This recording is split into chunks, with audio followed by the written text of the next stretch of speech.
Hello guys, welcome to my YouTube channel. എല്ലാവരെയും ഒരിക്കൽ കൂടി എൻ്റെ യൂട്യൂബ് ചാനലിലേക്ക് ഞാൻ നിങ്ങളെ ക്ഷണിക്കുന്നു. ഇന്ന് ഞാൻ നിങ്ങൾക്ക് കാണിച്ചു തരാൻ ഉദ്ദേശിക്കുന്നത് വിയറ്റ്നാം ചക്ക പ്ലാവ് ഏത് രൂപത്തിലാണ് നടേണ്ടതെന്നും അതിന് എന്തെല്ലാം ചെയ്യണമെന്നാണ് ഞാൻ നിങ്ങൾക്ക് പറയാൻ ഉദ്ദേശിക്കുന്നത്. എന്താണെന്ന് വെച്ചാൽ, പ്ലാവ് വിയറ്റ്നാം ചക്ക വെച്ച് കഴിഞ്ഞാൽ നല്ല രീതിയിൽ അത് കായ്ക്കുകയും നല്ല ചൊള അത് നൽകുകയും ചെയ്യുന്നുണ്ട്. ശരിക്കും നമ്മൾ നോക്കണം. നമ്മൾ നട്ടാൽ മാത്രം പോരാ, നല്ല രീതിയിൽ അതിനെ നോക്കി വളർത്തുകയാണെങ്കിൽ ഒരു ചക്ക ഒരു 100, 150, 200 റുപ്യക്ക് നമുക്ക് വിൽക്കാൻ ഏറ്റവും ചുരുങ്ങിയ വിലക്ക് സാധിക്കും. കാരണം ആ രീതിയിൽ ചക്കക്ക് വളർച്ചയുണ്ട്.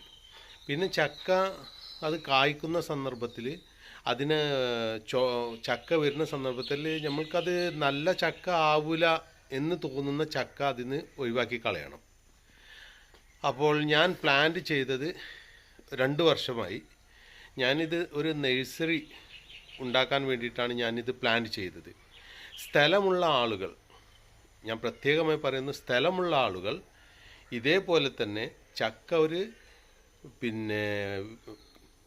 വിൽപ്പന മാർക്കറ്റിൽ വിൽക്കാൻ വേണ്ടിയിട്ട് നിങ്ങൾ പ്ലാവ് നടണം. 2-ാം വർഷം അത് കായ്ക്കാൻ തുടങ്ങും.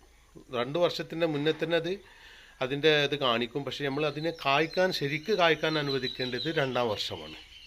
കാരണം ഇല്ലെങ്കിൽ അതിൻ്റെ മരത്തിൻ്റെ കരുത്ത് നഷ്ടപ്പെട്ടു പോകും, ഒടിയാനൊക്കെ ചാൻസ് കൂടുതലാണ്. കാരണം ചക്കേൻ്റെ കനം കൊണ്ട്.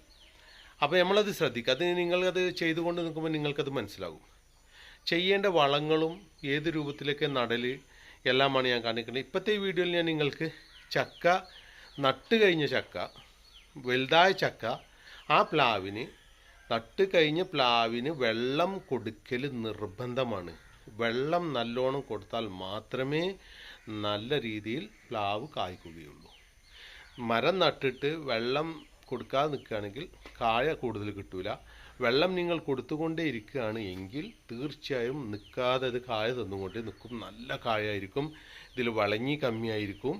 പിന്നെ അതിൻ്റെ തൊലിൻ്റെ കട്ടി കമ്മിയായിരിക്കും. ഞാൻ ഈ തൈകൾ ഇവിടുന്ന് വിൽപ്പന ഉദ്ദേശിച്ചിട്ടുണ്ട്. ആ രീതിയിലാണ് ഞാൻ എൻ്റെ ഫാം സെറ്റ് ചെയ്തിട്ടുള്ളത്. ആൾക്കാർ വരികയും എൻ്റെ പ്ലാവുകൾ കാണുകയും അതിലുള്ള ചക്ക കാണുകയും എന്നിട്ട് അവരെന്നിൽ നിന്ന് എൻ്റെ പ്ലാവ് മേടിച്ചു കൊണ്ടുപോകണം. ഇത് ഉദ്ദേശിച്ചിട്ടാണ് ഞാനിത് ചെയ്തിട്ടുള്ളത്. ആ വീഡിയോയിലേക്കാണ് നമ്മളിപ്പോൾ പ്രവേശിക്കുന്നത്. കാണുക.